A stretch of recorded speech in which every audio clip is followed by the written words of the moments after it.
बहू का तकिया कलाम। सिद्धि की एक आदत थी। उसे इंग्लिश के शब्दों को अपनी हर बात के बीच में बोलने का बड़ा शौक था, खास तौर से स्टॉप। स्टॉप मम्मी जी, ये क्या कर रही हैं? बिल्कुल स्टॉप हो जाइए।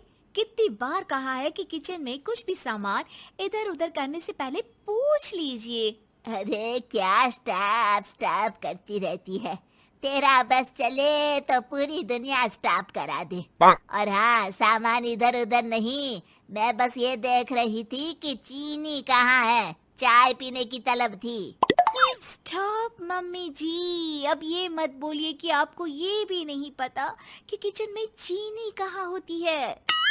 सास को सिद्धि की बात बिना सर पैर की लगती है। वो उससे बहस नहीं करना चाहती, सो वहां से निकल जाती है। सिद्धि कमरे में। स्टॉप, मैं कहती हूँ बिल्कुल स्टॉप। मैंने कहा बिल्कुल स्टॉप। नहीं करता स्टॉप बिल्कुल। अरे यार, बिजली की वायर जोड़ रहा था, तुमने स्टॉप होने के लिए बोला और ये देखो क्या हुआ, करंट लग गया। अब करंट लगने पर चिल्ला रहा हूँ तो भी स्टॉप। अरे चाहती क्या हो तुम? स्टॉप, मैं क्या चाहती हूँ? अरे अब कैसे स्टॉप हो जाऊं? मेरा मतलब है स्टॉप स्टॉप। सिद्धि फिर चली जाती है सब्जी वाले के पास। भैया, वो बैंगन किलो और आलू 5 किलो। Stop stop. काफी देर होने के बाद भी सिद्धि को उसका सामान नहीं मिलता। क्या है भैया, कब से बोल रही हूँ आलू 5 किलो, बैंगन 2 किलो, फिर दे क्यों नहीं दे रहे हो? भैया स्टॉप। बहन जी, मैं तो 2 मिनट में तोल दूं, लेकिन आप ही तो बोल रही हैं स्टॉप। अब इतनी तो अंग्रेजी हम भी जानते हैं ना कि स्टॉप का मतलब होता है कि रुक जाओ, तो रुक गए भाई। अरे यार, क्या लोग हैं। स्टॉप। अरे तोलो तोलो चलो। किसी तरह सामान लेकर सिद्धि घर आती है, जहां वो देखती है कि ढेर सारे मेहमान बैठे होते हैं। सिद्धि आते ही जोर से चिल्लाती है, स्टॉप! आप यहाँ सब कैसे? अरे अब कैसे स्टॉप हो जावे बहू, जितना आना था आ गए हम। अब हाँ बैठिए ना। सासू माँ, आप बात करिए, मैं चाय बनाकर ला रही हूँ। सभी बात करने में लग जाते हैं कि तभी सिद्धि किचन से निकल कर आ जाती है। Stop stop. अरे क्या खाएंगे आप लोग? पकौड़ी बना दूं या चीला, या फिर इडली बना दूं? अरे जो मर्जी बना दो, बस ले आओ जल्दी से बहू, इन लोगों को निकलना है, कोई जरूरी बात करने आए हैं। अच्छा स्टॉप। सिद्धि स्टॉप वाला अपना तकिया कलाम बोलकर निकल जाती है, लेकिन थोड़ी देर बाद जब वो कमरे में चाय नाश्ते के साथ आती है तो जरूरी बात हो गई आप लोगों की, या मेरे डर से शांत हो गए कि चुप हो जाओ, सिद्धि आ गई है। बोलिए ना। बस जैसे ही सिद्धि ने कहा बोलिए ना, घर में चकर पकर की आवाज गूंजने लगती है। अरे तुम स्टॉप क्या बोल कर गई, सभी शांत हो गए, अब बात शुरू करेंगे। हाँ भाई बहू, तुम वो स्टॉप बोल कर गई तो हम लोगों को लगा कि शायद तुम भी सुनना चाहती हो कि हम लोग क्या बात कर रहे हैं। फिर जो मेहमानों की बात शुरू होती है वो घंटों बीत जाते हैं, चलती ही रहती है। अरे तेरे स्टॉप के चक्कर में दोपहर हो गई, अब जाकर सबके लिए जा खाना बना कर लिया। तभी स्टॉप नहीं बोला होता तो अब तक बात खत्म हो चुकी होती। बेचारी सिद्धि करती भी क्या, खुद के स्टॉप बोलने की आदत से खुद ही परेशानी मोल लेती है।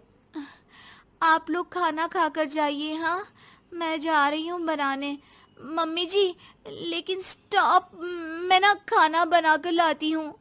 सिद्धि सबको खाना खिलाकर विदा करती है। पूरी तरह से थक चुकी सिद्धि शाम को पार्क में वॉक करने जाती है। स्टॉप यार, आज तो मैंने बहुत खा लिया, पेट लग रहा है कि फट ही जाएगा। सहेली एक जगह खड़ी होकर सिद्धि की बातें सुनती है। सिद्धि उसे दिन भर की सारी बातें कहती हैं। स्टॉप यार स्टॉप, चल मैं घर जा रही हूँ। सोचा था थोड़ा वॉक कर लूंगी, पेट हल्का हो जाएगा। सारा दिन काम कर कर के थक भी गई थी, लेकिन यार तेरे कारण बस खड़ी ही रह गई। वैसे तो पार्क करने क्या आई थी? और यार बड़ी अजीब लड़की है, मैंने कितनी बार बोला कि मैं वॉक पर आई थी, लेकिन तू स्टॉप स्टॉप बोलकर रोक लेती थी मुझे। यार प्लीज अब तू जा, मैं वॉक करके ही घर जाऊंगी। ओ यार, वो स्टॉप तो मेरा तकिया कलाम है।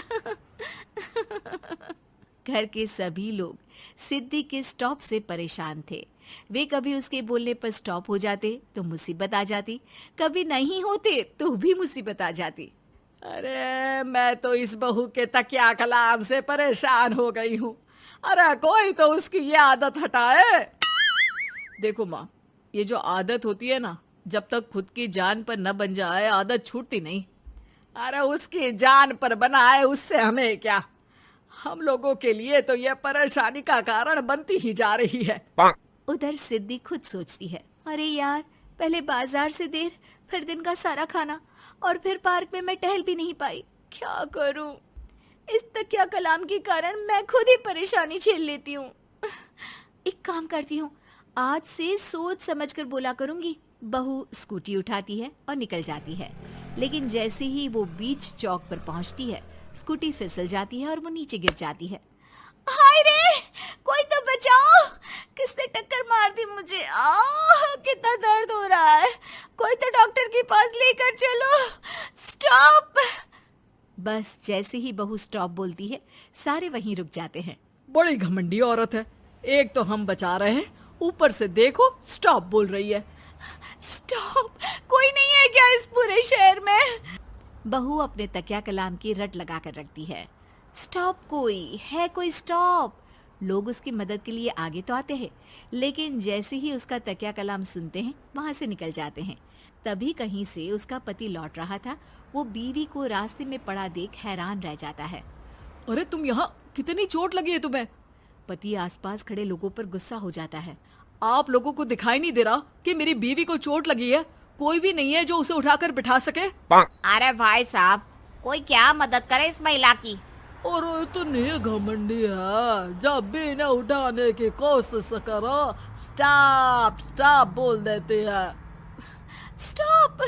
ये क्या बोल रहे हैं आप लोग? मैं पिछले आधे घंटे से दर्द सह रही हूँ। स्टॉप! पति समझ जाता है कि मामला क्या है। वो सर पर हाथ रख लेता है, लेकिन जल्दी ही बीवी को डॉक्टर के पास ले जाता है। ओह, इन्हें तो बहुत ज्यादा चोट लगी है। आप लोगों ने इन्हें लाने में कुछ ज्यादा ही देर कर दी है। रुकिए, मैं चेक करता हूँ। डॉक्टर जैसे ही बहू के पास पहुँचता है। हाँ तो मैम, कहाँ चोट लगी है आपको? यहाँ? स्टॉप! डॉक्टर देखते देखते अचानक रुक जाता है। अब भी स्टॉप? अरे नहीं नहीं डॉक्टर साहब, अब तो सपने में भी स्टॉप नहीं बोलूंगी।